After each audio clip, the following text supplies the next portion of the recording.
Putin has a problem. HIMARS and Howitzers are stopping Russian advances. HIMARS soldiers assigned to the 65th Field Artillery Brigade and soldiers from the Kuwait Land Forces fired their high-mobility artillery rocket systems, US, and BM-30 Smerch rocket systems, Kuwait, during a joint live-fire exercise, January 8, 2019, near Camp Buehring, Kuwait. The US and Kuwaiti forces train together frequently to maintain a high level of combat readiness and to maintain effective communication between the two forces. U.S. Army photo by Sergeant James Lefty Larimer. HIMARS and Western weapons, playing an important role in the war in Ukraine. The Russian military continues to pound cities far beyond the front lines of the Donbass with rocket, artillery, and mortar fire.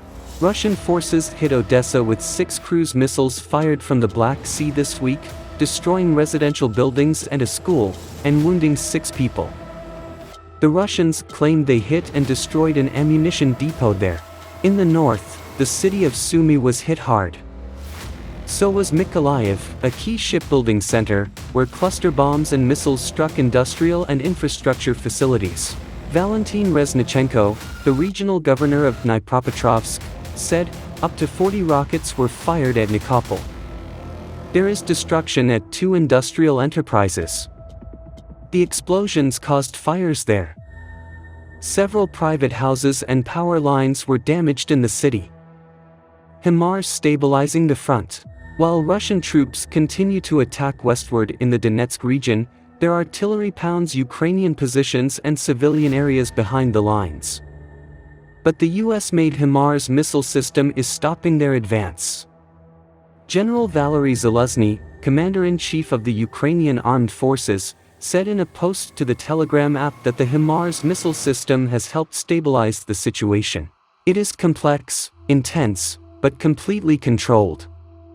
An important factor contributing to our retention of defensive lines and positions is the timely arrival of M142 HIMARS, which deliver targeted strikes on enemy control points, ammunition, and fuel storage depots, he said.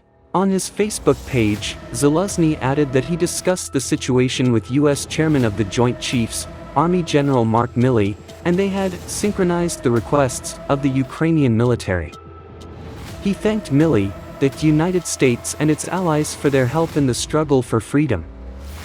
Vitaly Barabash, the local head of the military in the Avdiivka region, just north of the city of Donetsk, also emphasized the role of the US-supplied weapons have played in stopping the Russian advance. Barabash said that US HIMARS systems and M777 howitzers were making a difference in the fighting.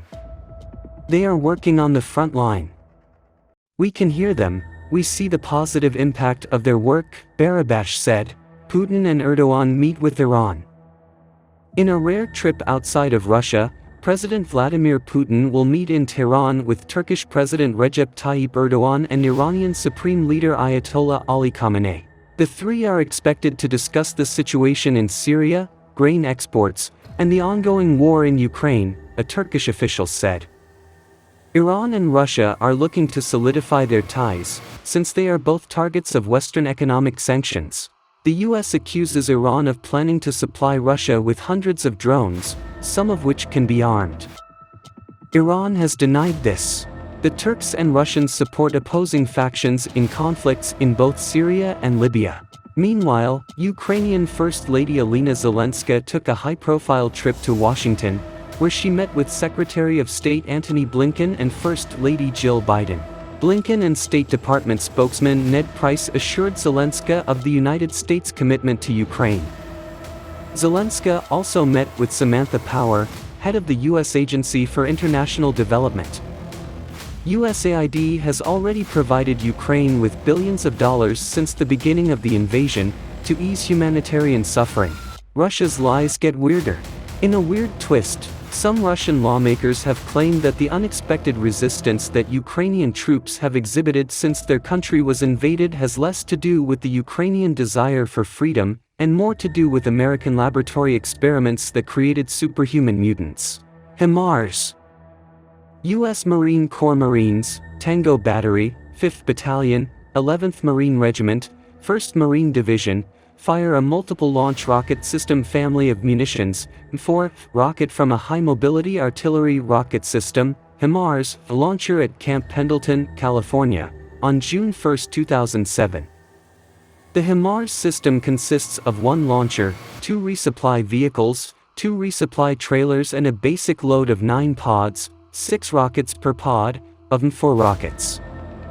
U.S. Marine Corps photo by Lance Corporal Seth Maggard, released.